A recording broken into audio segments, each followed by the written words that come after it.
Well, I think it begins with something as simple as looking up the word, looking up these fundamental words of what does the word holistic mean, which was only coined in the 70s, and what does vitalism mean? What does holistic mean? And just these fundamental concepts, and then what groups uh,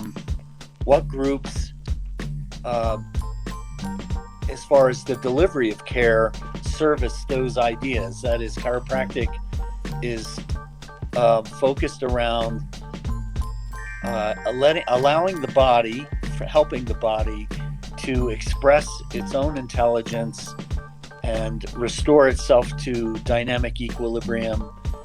And our sole focus is that. So there's these very basic concepts of how is this different from medicine, and so there are many books that touch on this, but it helps to be with or talk with someone who can help you work through this, which is the concept of outside in versus inside out. That in chiropractic we're saying, look, we're going to free your nervous system.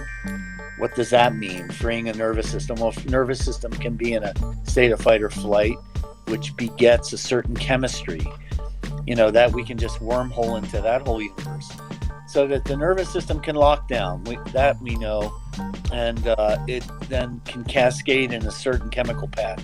And then there's the flip side of that, an open nervous system, a nervous system that's open and free and able to adapt. It begins with vocabulary.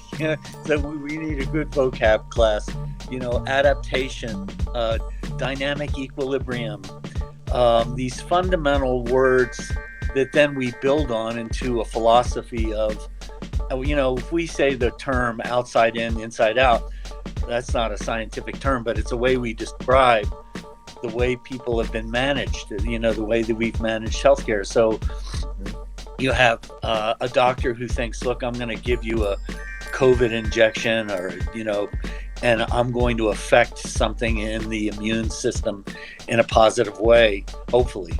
And chiropractic is saying, look, before we do that, possibly we want to maximize the potential of an individual because of a thing called innate intelligence.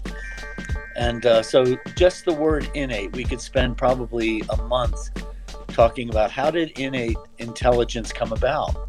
You're talking about millions of years of cellular adaptation through trial and error that allows a cell to adapt to an environment, and it does it amazingly well. And if that weren't the case, man would have died off on the planet many, many years ago.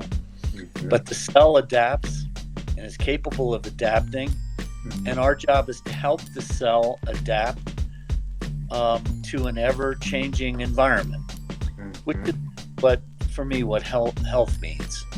That vibrancy and adaptation, and that's a neural response, which then cascades into chemistry and all the 9 functions of a cell.